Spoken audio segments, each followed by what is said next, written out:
Bicara tentang kesenian di Jakarta, tanpa menyebut sosok yang satu ini rasanya kurang afdol. Ya, meski telah berpulang lebih dari 6 dekade lalu, namun namanya tetap harum sebagai seniman andal asal Jakarta. Siapa lagi kalau bukan Ismail Marzuki? Sejak 1968, namanya diabadikan sebagai pusat kesenian di Jakarta, yaitu Taman Ismail Marzuki atau TIM yang terletak di Cikini, Jakarta Pusat. Semasa hidup, seniman yang memiliki nama asli Ismail bin Marzuki ini tinggal di Kampung Kuitang, Jakarta Pusat. Ia menekuni karir sebagai musisi sejak usia 17 tahun. Dari jemari lincah sang maestro, lahirlah lagu berjudul Oh Sarina, dilanjutkan dengan Juwita Malam, Sepasang Bola Mata, Rindu Lukisan, dan sederet lagu hits lainnya yang sudah pasti tak asing di telinga anak Jakarta. Jurnalis dan kritikus musik Ben Sleo mengatakan, selain komposisi musik yang indah, lagu karya Ismail Marzuki juga mengandung lirik yang indah. Bahkan hingga hari ini, musisi pun masih sering meremake lagu-lagu karyanya yang tetap terdengar indah meski sudah di umur puluhan tahun. Tak hanya bermusik untuk mengekspresikan perasaan dan pikiran personalnya, tapi melalui alunan musik, pria kelahiran 11 Mei 1914 ini juga dikenal gemar membakar semangat keindonesiaan. Siapa tak kenal dengan lagu rayuan Pulau Kelapa, Gugur Bunga, Halo Halo Bandung, Indonesia Pusaka, Ibu Pertiwi, hingga Selamat Datang Pahlawan Muda. Sifat patriot ala pahlawan begitu terasa dalam setiap lagu-lagunya tersebut.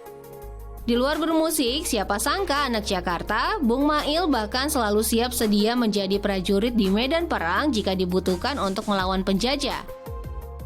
Bung Mail yang kala itu aktif dalam orkestra radio di zaman pendudukan Jepang, hampir saban hari mengudarakan di radio Nirom.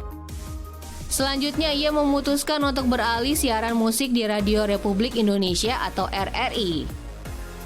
Tapi saat agresi militer Belanda pada 1947, ia memutuskan untuk berhenti bersiaran karena tak mau bekerja sama dengan penjajah Belanda. Barulah di akhir 1949 atau setelah penyerahan kedaulatan Indonesia diserahkan oleh Belanda, seniman yang akrab disapa Bung Mail ini kembali bersiaran di RRI. Untuk mengenang jejak Bung Mail, lukisan wajahnya diletakkan di salah satu bilik siaran RRI. Namun sayangnya di usianya yang relatif muda, sang maestro akhirnya harus berpulang pada 25 Mei 1958 akibat penyakit paru-paru basah yang ia derita.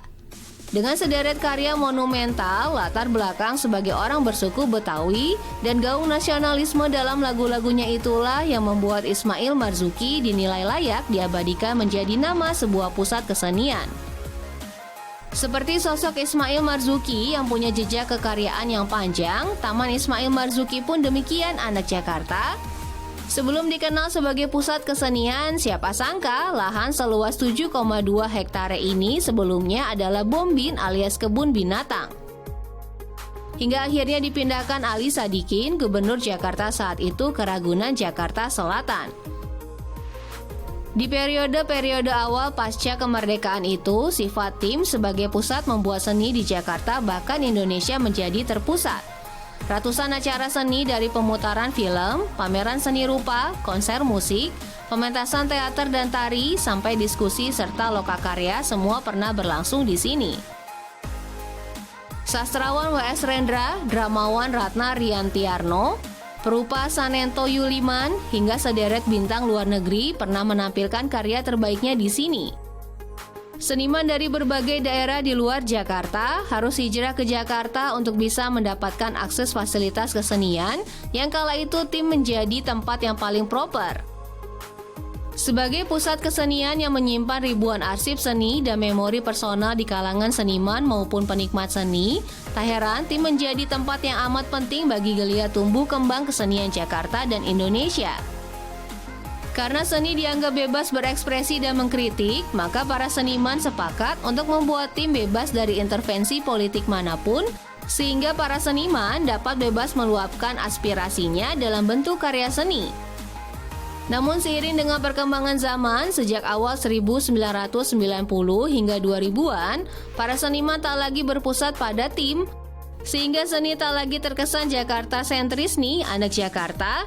Dengan perjalanan sejarah yang panjang tersebut, tak heran para seniman terpecah menjadi dua kubu saat tim akan direvitalisasi oleh Pemprov DKI Jakarta.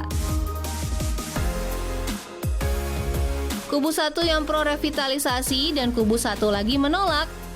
Tagar Save Tim dan arus protes pun mengiringi kebijakan yang diinisiasi Gubernur Anies Baswedan tersebut. Namun terlepas dari pro dan kontra, hingga 15 Februari lalu pembangunan sudah hampir rampung dengan rincian sebagai berikut.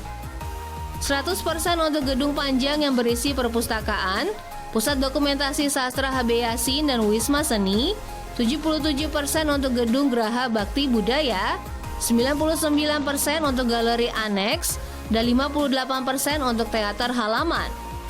Jika dikalkulasikan, maka proyek pembangunan mencapai 98,99% dari revitalisasi tahap pertama.